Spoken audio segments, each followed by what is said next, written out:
Au XVe siècle, l'un de ses critiques réclamant une réforme s'appelait Jan Hus.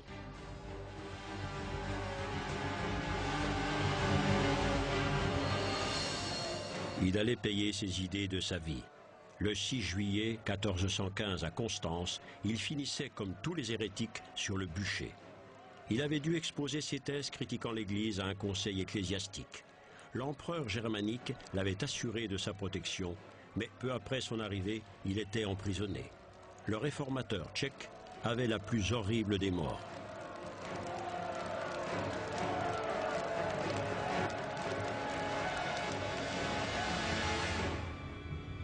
Jan Hus, dont le nom en tchèque signifie « loi », aurait selon la légende proféré à la foule ces derniers mots. « Aujourd'hui, vous rôtissez une oie, mais un cygne viendra pour vous chanter une autre chanson. » 100 ans plus tard, dans un bureau de Wittenberg, Martin Luther, moine de l'ordre des Augustins, couchait sur papier ses 95 thèses. Il y exposait dans les grandes lignes ses idées très personnelles sur le rôle de l'Église, s'en prenant particulièrement à la vente d'indulgences. Ce même soir, dit la légende, Luther allait placarder ses thèses sur les portes de la chapelle du palais de Wittenberg.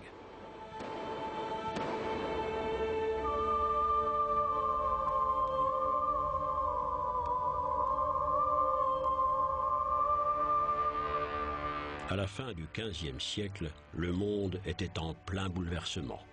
Depuis l'Europe chrétienne, des marins s'embarquaient à l'aventure à la recherche de nouveaux continents au-delà de l'horizon.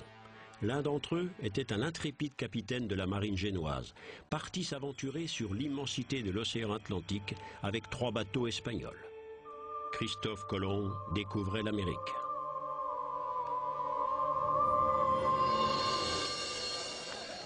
En dépit de toutes ces sensationnelles découvertes, la vie quotidienne s'articulait toujours sur de vieux concepts et les coutumes.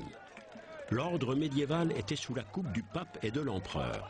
Les thèses de Luther frappaient l'opinion comme une bombe incendiaire. Les masses réalisaient la vérité sur la pratique courante des indulgences, le commerce des péchés, et elles se mettaient à attaquer l'autorité du pape.